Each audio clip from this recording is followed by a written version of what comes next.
Henry Wainwright always knew he was destined for fame, but in his youth he had no idea he would end up attracting the wrong kind. Henry Wainwright was born on 13th of October 1838 in Whitechapel to Elizabeth and Henry Wainwright Sr. He was the eldest of 3 sons, and his younger brothers were named William and Thomas. Their father was a successful tradesman who ran his own brush manufacturing business, which made them one of the more affluent families in London's East End. Henry attended Stepney Grammar School and later joined his father in the brush company alongside his brother William. Business was brisk, and they even secured a contract to supply brushes to the Metropolitan Police Force, boosting their reputation along with their bank balance. And they owned 2 factories at 84 and 215 Whitechapel Road. Alongside his work, Henry read avidly, was a member of a book club, and joined a debating society. He even took elocution classes at the Beaumont Institute in Mile End, where he enjoyed reciting the works of famous authors like Charles Dickens.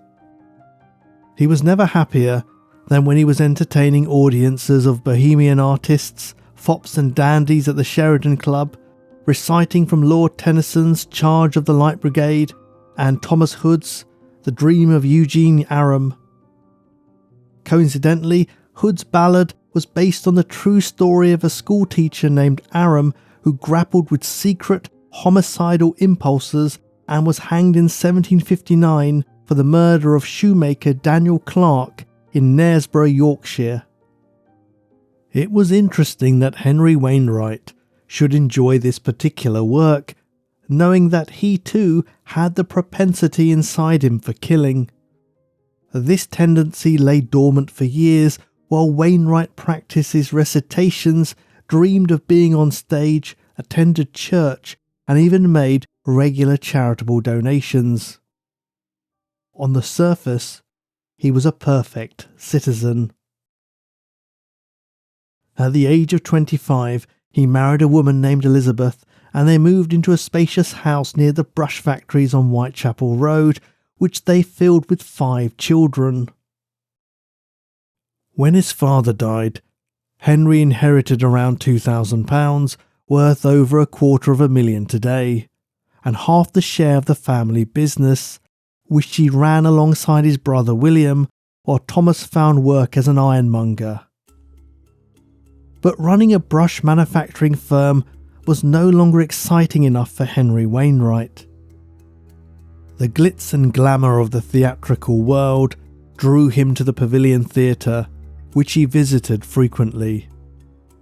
There, in 1871, 33-year-old Wainwright met 19-year-old Harriet Lane, a milliner's apprentice turned actress, and the scene was set for a romantic performance that will culminate in a horror story. Henry Wainwright kept Harriet Lane as his mistress, paying for her lodgings at Sydney Square, Mile End Road, and giving her £5 a week. Although Harriet lodged at Sydney Square under the false name Mrs. King, she openly discussed her lifestyle with her parents, admitting to them that she enjoyed being kept like a lady. When Wainwright visited, he used the alias Percy King, and the pair went on to have 2 children, Beatrice, born in August 1872, and Miriam, born in 1873. By now, Henry Wainwright had seduced another mistress, ballet dancer Alice Day, and his finances were buckling under the strain of supporting his first family, as well as Harriet Lane and 2 extra children, not to mention keeping another lover on the side. To make matters worse, he had developed a taste for billiards and gambling and was in debt to one bookmaker by £400. Even his business income couldn't cover it, and he found himself skirting dangerously close to bankruptcy.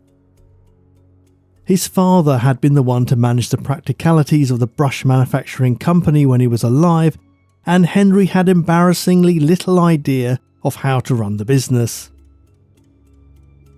The Metropolitan Police Commissioners cancelled their contract, and Henry's brother William cut ties with the failing enterprise after discovering the full extent of the financial troubles, setting up a company on his own in another part of London. Henry and his first family downsized and moved to a smaller home, but he soon realised that he needed to take more drastic action to curb his escalating expenses. Another man might simply have ended his relationship with his mistresses and settled down to a monogamous life to preserve his marriage and his bank balance, but not Henry Wainwright. Harriet Lane was becoming a problem in more ways than just financially. She was beginning to cause drunken, jealous scenes about his habit of pursuing other women, and he felt that simply cutting off her money and evicting her from her lodgings wouldn't be enough. He needed a more permanent solution. In September 1874, Wainwright told Harriet he was moving her into premises in Whitechapel Road in order to be closer to him while he was working. Instead, he took her to his factory, shot her in the head, and slit her throat before burying her under the floorboards in the workshop. To explain her sudden disappearance, he told her friends and family she had gone off with another man. The 2 children he had fathered with Harriet were taken in by a friend named Mrs. Wilmore, whom Wainwright paid 25 shillings a week for their upkeep. Shortly afterwards, Harriet's family received an abrupt letter from a man calling himself E. Friere, which read, "Harriet is under my protection. I intend to marry her in 3 weeks if she gives up all her friends. But if ever she communicates with any of them, that moment we part." Henry Wainwright claimed that he too had received such a letter.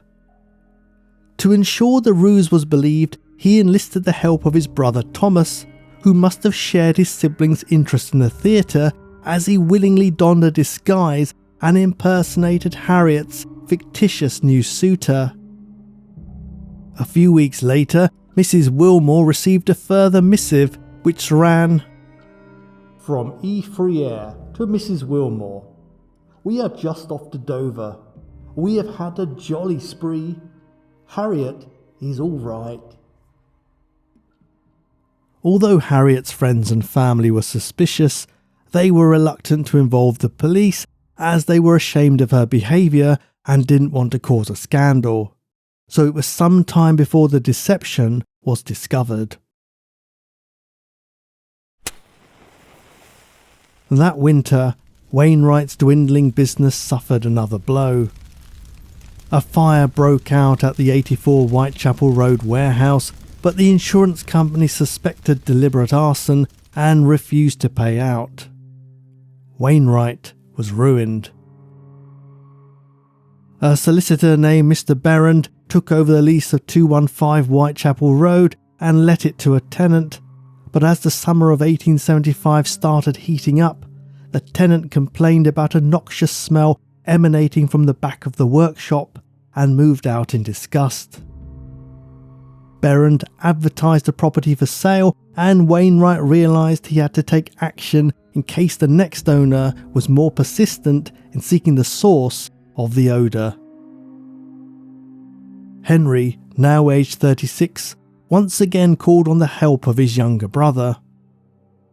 Thomas shared Henry's lack of business acumen, and his ironmonger shop had just failed, but he still had the keys to his premises in the old Hen and Chickens public house building at 54 Borough High Street. The building boasted deep cellars, and the pair planned to move the body there, where it would lay undisturbed. Henry slipped into his old vacant warehouse, lifted the floorboards, and retrieved the remains of Harriet Lane. He had proved just as inept at covering up murder as he had at business, having attempted to dispose of her body using chloride of lime, a disinfectant and preservative rather than quicklime, which he may have mistakenly believed would hasten decomposition. As there was more of her left than he had hoped, he knew that carrying her in one piece would attract attention, so he used a chopper to dismember the body, placing the parts into 2 large parcels wrapped in cloth and secured with rope, ready for transportation to the Hen and Chickens public house. Wainwright asked one of his former employees, Alfred Stokes, to assist him in removing the parcels from the warehouse and transporting them to Borough High Street, tempting him with the offer of £5. This was a significant sum of money, and Alfred was suspicious of such generosity and couldn't help wondering what was inside the packages that was so important.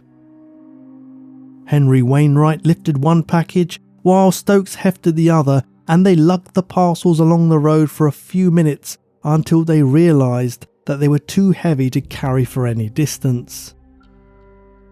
Henry went off to hail a cab, and while he was gone, Stokes took the opportunity to satisfy his curiosity and peeked inside the parcel. His inquisitiveness was rewarded with a horrific shock. Inside was a severed human hand and several other decomposing body parts. The cab arrived seconds later, and Wainwright jumped in with the parcels, thanking Stokes for his help. As the horses trotted away, Stokes ran after the cab and called out to 2 passing policemen for assistance, but they assumed he was drunk and simply ignored his pleas. A few streets away, Wainwright spotted Alice Day walking along the road, and bold as brass stopped the cab and invited her to ride with him. He smoked a cigar to mask the appalling smell during the grotesquely farcical journey, as he rode with both his mistresses at once, one of them alive and one of them dead. Meanwhile, Alfred Stokes had found another policeman and convinced him to investigate. They followed the cab, catching up with it after it slowed down to pick up Alice, and after confirming their contents, the officer took possession of the offending parcels. Henry Wainwright offered him a £50 bribe to look the other way, but the incorruptible police officer refused, even when Wainwright increased the offer to £200. He was arrested on 11th of September 1875, exactly 1 year after Harriet's murder. His lover, Alice Day, was also taken into custody, but it was quickly established that she was an unwitting passenger on the grisly carriage ride, and she was soon released. The police examined Wainwright's business premises and found traces of blood, a chopper wrapped in paper, a shovel, a hammer, a knife and an axe. On the axe were traces of human flesh and lime. Beneath the floorboards was an open grave measuring 5 feet long, 2 feet deep, and 2 feet wide, containing strands of hair belonging to the deceased. It was an open and shut case, and Henry Wainwright was found guilty of murder and sentenced to death. While awaiting execution, Wainwright spent hours scribbling in his cell, writing an autobiography of his life and his role in the murder, which he planned to give to his wife. To hide it from the wardens, he rolled up the manuscript and tucked it under his pillow, taking it with him each day when he was escorted to the exercise yard. The autobiography would come as a terrible shock to his wife and friends, who all firmly believed in his innocence. On Tuesday 21st of December 1875, a crowd numbering almost 1,000 gathered outside Newgate Prison as early as 7 a.m, the bleak winter morning still wreathed in darkness. The practice of public hangings had been abolished 7 years earlier in 1868, but onlookers still fought for standing space outside to be among the first to witness the raising of the black flag which would indicate that the ultimate penalty had been carried out. Despite the prohibition of public hangings, it was reported that around 200 people were permitted to enter the prison and stand in the execution yard, presumably journalists, doctors, police officers, or other observers who were entitled to be present. The execution yard, surrounded on all sides by the prison's grim, imposing walls, was dimly lit by the glow of oil lamps. At 2 minutes before 8 a.m, the dismal clang of a bell was accompanied by a cry of "All hats off." As the clock chimed the hour, every head was uncovered out of respect as the grey-haired chaplain emerged from the condemned cell, closely followed by Henry Wainwright, his hands pinioned behind his back. Behind Wainwright was the prison governor, executioner William Marwood, and several other prison officials. Marwood had been responsible for introducing the long drop method, calculating the length of the rope depending on each convict's physical characteristics, so Wainwright could be more or less assured of a quick end, as the new technique ensured that the prisoner's neck would be broken instantly provided the calculations had been carried out correctly, reducing the chances of being slowly strangled to death. Marwood escorted his prisoner to the assigned spot on the wooden scaffold, where Wainwright raised his eyes heavenwards, as if drinking in one final look at the sky. He had once dreamed of treading the boards of a theatre stage, but instead he would end his life with his feet on the wooden planks of a gallows. He glanced quietly around at the spectators and closed his eyes. Marwood placed the white cap over his head, secured the noose around his neck, and pushed the lever. There was an all-pervading silence for a few moments, then cheers could be heard from outside as the black flag was hoisted. Marwood pocketed his £10 fee for the execution, which he received in addition to his salary of £20 a year, as well as being allowed to keep the prisoner's clothes.